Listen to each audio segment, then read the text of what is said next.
This box here is the last of my procrastination for not, getting everything unpacked from VCF Midwest a lot faster. That show ended weeks ago. But since I got to cram this away into storage, I thought maybe before I do that, let's talk a little bit about what is inside of this box. So who remembers the grand days of the LAN party? I'm not saying like all beige PCs. We're not talking like the mid to late 90s kind of stuff. We're talking from like the year 2000 to like 2008. There was still a lot of CRTs out there. Nobody cared about mechanical keyboards. And you had some really strange case mods that were going on at the time. There was none of this modern stuff where it's like LAN Party PCs that are basically designed with a handle inside of them, and it's, well, the fun's been kind of taken out of it because it's now just like multicolor LEDs and like clear, not polycarbonate, but tempered glass. There we go. And huge LCD assemblies and mechanical keyboards that are equally just as gaudy. Now, to save myself having to queue up Hall & Oates and say that I'm completely out of touch, the last time I was at a real LAN party was 15 years ago, so around 2010. At that time, the idea of the classic LAN party had already started to really fade, but the idea was behind the LAN party from when I was young is that you and your friends would get together at your buddy's house or like your parents' basement, and you would all bring your PCs.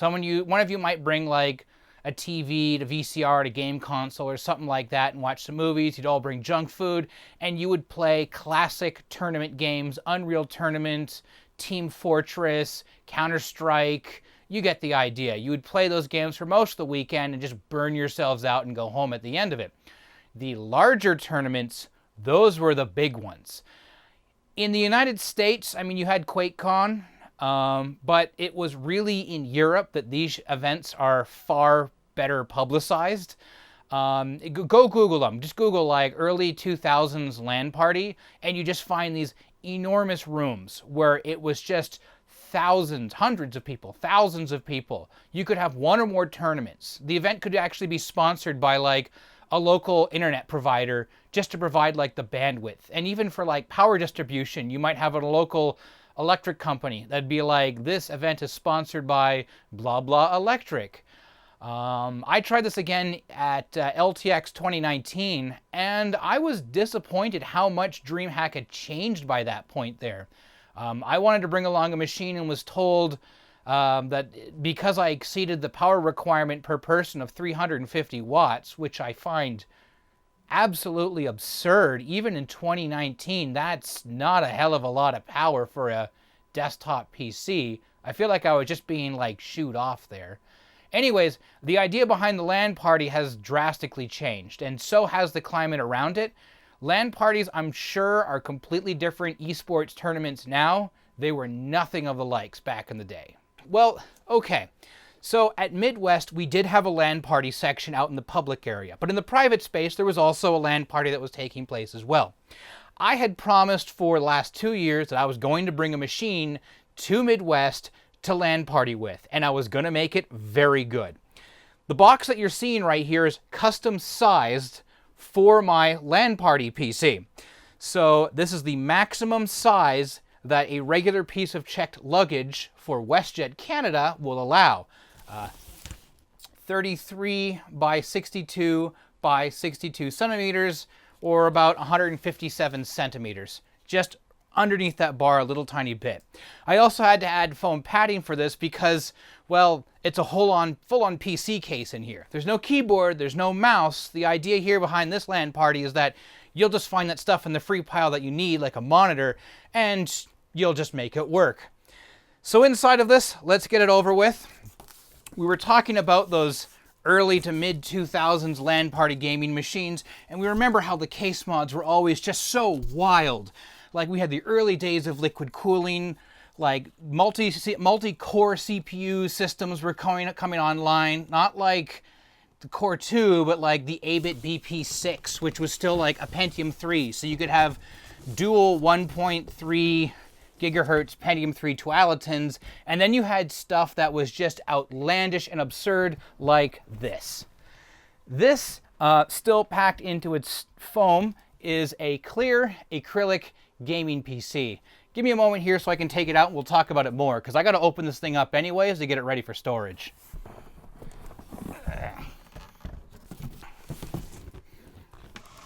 Woo!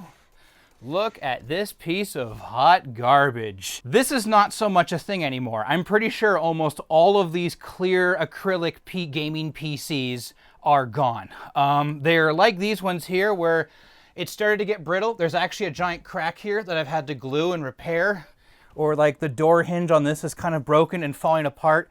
And it's a laser cut device object, so there's stress fractures that are beginning to form around the screw holes, either from over tightening or just because there's so much thermal stress that was put into the acrylic when it was manufactured.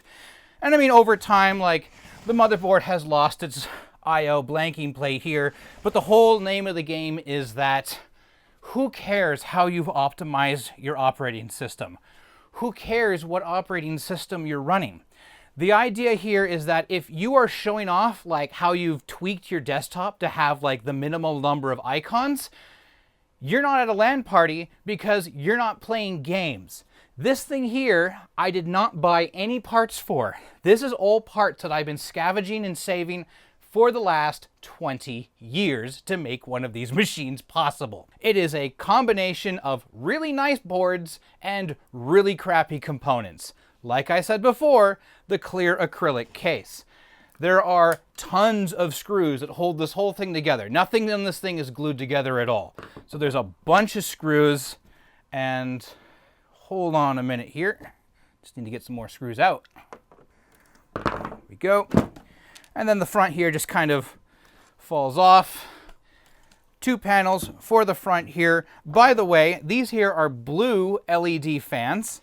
And up at the front here, one of them has already fallen down. You can just kind of see it hanging out here, and there's another one over here. Are cold cathode CCFL UV light sources. Black lights. There's no LEDs there at all. Like, those were wild when they were new. Take out this foam block. We take out this foam block. There is no serial ATA inside of this machine at all. Instead, we have our traditional 80-pin ATA, or Ultra ATA in here, which gives us one optical drive, a CD burner, and a DVD reader, because maybe you want to watch movies while you're on the go, a 3.5-inch floppy drive, and everybody's favorite hard drive from the time, the Seagate 7207 120 gigabyte hard drive. The power supply, which is in its own clear acrylic case here, says it is a 550 watt ATX power supply. That's a load of crap. Everybody knows it's a load of crap because this was the capacitor plague era. This is more like a 250, maybe a 300 watt power supply inside of there. Is this FCC compliant? None at all. There's not even any markings on this thing showing the FCC at all. This would have never passed testing, but damn if it doesn't look cool, and of course it also has a blue LED inside of it. Then we also have these white tubes here, unrelated to our green sleeved power cables and our yellow sleeved ATA cables, and that is for our liquid cooling solution. So before we get to the motherboard and the processor in here, I want to talk about this. This is the Thermaltake Aquarius 2 liquid cooling solution. This looks ghetto. Like, we don't have rigid lines. We don't have like quick connect couplings. This is like what I would call a shampoo bottle for a reserve tank, silicone tubing, like finger pinchable hose clamps, and it's kind of an aquarium pump for a water pump here. It does have a little tiny level ball and an indicator there. And actually on the back of the machine, Thermaltake would give you a blanking plate with a hole notched into it, because what you're supposed to do with this tank is that this attaches to the back of the machine with magnets, which is kind of needed here because you have an all acrylic case, and then this would then plumb into the water pump reservoir itself. The idea here is that since this is a completely sealed chamber, if you have to add or remove water from the system, having your reservoir way the heck up here, filling it full of water, you can both purge the system and add water without having to open up the machine. For the process of thermal transfer here, we have a water block from Thermaltake, which is essentially a solid block of copper. It's ridiculously heavy. And on the other side, we have our our radiator way the heck up here at the front. And that radiator is, again, a solid chunk of copper. What's so funny about this is that it's supposed to be there because it's not exhausting out the front. It's pulling air in through the radiator and then out the back. It's not what you're supposed to be doing with modern water cooling designs these days. Most people mount them around here at the back or have them exhausting out the top.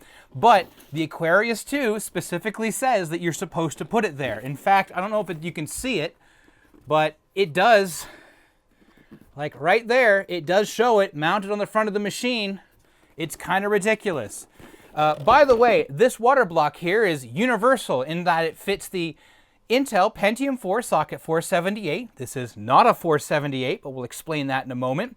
As well as the, well, AMD K7 and the AMD K8. Really, it is a neat universal bracket. If I spin the machine around here, it's just this classic I-beam or just I-shaped bracket with a bunch of holes on there and a foam pad so nothing shorts out. And it just straps the water block directly across with a similar bracket on the other side. Why is this thing, I don't know, why is this thing full of dragons? Things happen at the LAN party. And while I'm recording this here, I want to make a public service announcement for you folks out there who do have these very early liquid cooling systems. Please, for the love of God, do not put these things away wet. I actually used this from 2010 through to 2012 and then put it away wet. This whole thing, everything smells permanently of mold and mildew. I cannot get the smell out of the system. And because it's sealed, I can't get this haze out of here either. It's just in there forever. So that is our water cooling loop, and that finally now brings us to the other hardware that is in here, which is the main computer itself. So normally when you saw people who had these were like either it was your brother who had paid for this with his like job, or this was like, my dad works for Electronic Arts and I want to build an awesome gaming machine that will beat all of you at Call of Duty. Call of Duty? Counter-Strike. Let's do Counter-Strike, okay? I'm going to build this machine with the best parts that are available. My dad's going to payroll it all. It's going to be awesome. And it's true. Your dad did buy you all of these amazing pieces of hardware that were incredibly expensive. But if you know what the Pentium 4 was like in the year 2000, and for the first couple of years in the year 2000, the Pentium 4 was probably one of the worst choices of a processor that you could get. The motherboard in here, I don't even remember the model of it. It's made by Asus, one of the two. This is a socket 423 Pentium 4 Willamette core. It is a 1.7 gigahertz CPU in here. There is some real fun behind this processor. I'm actually going to grab another board which has the exact same CPU. So this one here is a later MSI board, and we know it's a later one because it has SD RAM on it. But if I take that off, this is socket 423, and if I reach into here, this is your CPU. This is the Pentium 4 on the Willamette core, which had this weird lead frame that was transferring over from what we would call socket 478 over to socket 470 or 423. It's like, these things were expensive. These things were terrible performers. This here is a 1.5 gigahertz Pentium 4. This here was unable to compete against the highest end model of the Pentium 3. The benchmarks outside of Intel were showing these were all terrible chips until you got to the 1.7 gigahertz. But we're not done yet. No. So you paid probably, let's say, $1,100, $900. I don't know where the hell the socket is on this, so I'm just going to go like that and very carefully set this off to the side. You spent a ton of money on your CPU. You probably spent another like $200 or $300 on your motherboard. What did you do for RAM? Well, SD RAM was a thing. DDR RAM was also becoming a thing, but was becoming incredibly expensive. But Intel in the era of the Pentium 4 and even the very late Pentium 3 did something very nasty. You see, there's another manufacturer out there called RAMBUS. RAMBUS is still around today. They still get their memory and their chipsets into some pretty weird applications. But in the era of the Pentium 4, they sucked up really hard to Intel. I think actually Intel bought a stake in RAMBUS. And the idea was Intel would supply the extremely expensive Pentium 4, and RAMBUS would supply their extremely expensive RAMBUS memory. So this here uses what is called RDRAM. The name of which, why it's called RDRAM, eludes me off the top of my head. You may have seen this stuff in e-waste and recycling. This has a permanently attached heat spreader on it. It actually has a warning on it that says that this is a hot surface, and it does give off a significant amount of heat. So the idea here was that in comparison to DDR-RAM, or actually SD-RAM really, RAMBUS memory had very high latency, but it also had very high clock speeds. Where on the other hand, you could have low latency, but you were relatively low on your clock speeds, about 133 megahertz with SD-RAM. RAMBUS was also scummy in that they had tried to claim that they were the designers of SD-RAM and that everyone should pay them royalties. And a few companies did, and those who did not agree to pay those royalties proceeded to sue RAMBUS, at which point a court agreed, no, RAMBUS did not design SD-RAM, and I believe there was a giant litigation case where they were charged with fraud. And somehow RAMBUS is still around today. And also in combination with that, you need a chipset to drive RAMBUS memory with the Pentium 4. Intel had just gotten over the absolute disaster, which was the i820 chipset, which would bridge this together. It was a terrible time for Intel. You could dump a ton of money into making a very nice looking PC with the latest and greatest hardware, and it sucked. Even to then standards, it was a terrible machine. It was unreliable, it was hot, it was just costly, and I wanted to find all of that hardware, which I did over the years, and here you go. Oh, one last thing before we move on here. With RAMBUS memory, this has 2 gigabytes of RAM inside of it. RAMBUS can only be installed in pairs of 2. So we have 4 sticks of 512 megabytes. This would have cost you just an ungodly amount of money. Also at that time though, 2 gigabytes of RAM was a hell of a lot. So moving on. The rest of the hardware in this machine is actually not all that bad. It does exactly what it needs to do, and it has some overhead, so it allows me to overperform and even overclock.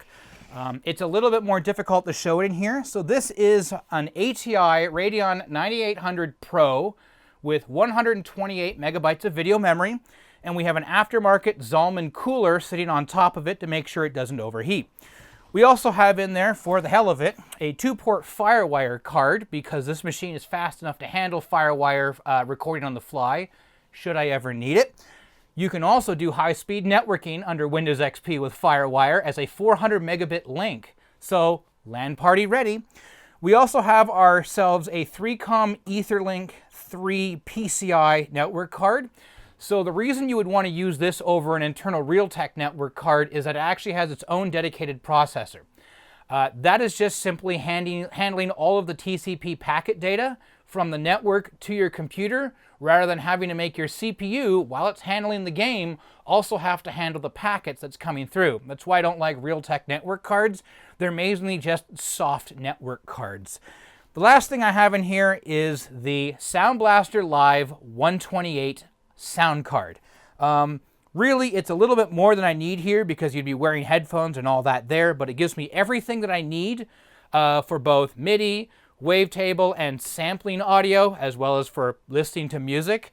And I actually have it wired up with the special adapter so that the front panel audio jacks here for my microphone and headphone, when you plug into there, it disables the external audio jacks on the back of it like it's supposed to. So I've spent the time to wire everything correctly inside of here.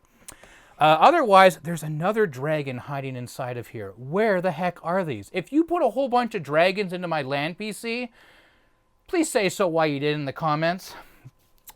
So this here is the machine that I promised to bring to VCF Midwest for the LAN party. It performed flawlessly. And you're going to now ask, what software am I running on this? Well, I kind of alluded on this at the very beginning. So this is running Microsoft Windows XP Professional with Service Pack 3. You might as well try and patch it up the best you can, even if you're using the unofficial Windows Update portal to get all of the patches loaded into here. Because we did actually have one particular case where someone's machine had a virus and it tried hitting everyone's computers on the network. It was absolutely hilarious. But the other reason is that, well, it's good for compatibility purposes. It'll run most DOS games, but really it only matters that you have 2 games running on this. Counter-Strike 1.6 and Unreal Tournament. Sure, I have Half-Life 2 running on this, but that's not really a LAN party game. Half-Life 2 Deathmatch, on the other hand, is a LAN party game. So this thing performed beautifully. At no point were we dropping below 30 frames per second. We had crystal clear audio. We had, for the most part, no network traffic issues except for stuff that was brought on from the outside. What kind of peripherals was I using with this here? Well, for my monitor, I was using a rather crappy 15 or 17-inch Dell monitor. So I've discovered those actually use pot metal for their hinges. So if you try and grab the screen and the base and you try and flex it out, you can actually rip the monitor off the base like that. Don't do that, especially if that monitor doesn't belong to you. I'm really sorry. I didn't mean to break your monitor. I know you got another one. We're cool about that. Thank you, thank you. But for other peripherals, sure, an optical mouse. I just used a regular Microsoft optical mouse.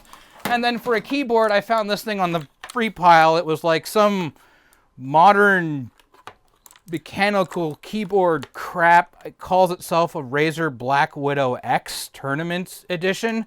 I ended up using this for the majority of it because we were so tight on space with all the tables and all the other people setting up their LAN party machines.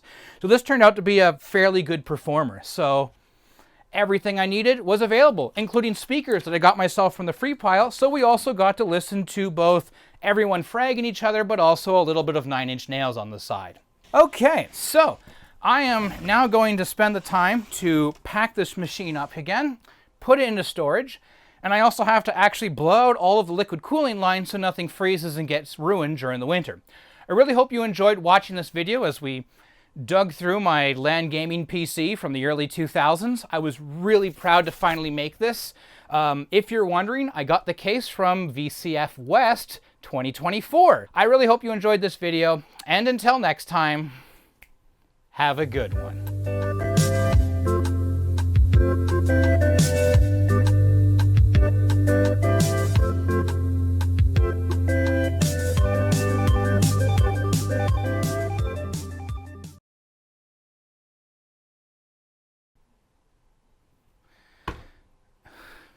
What the hell is that? What is that?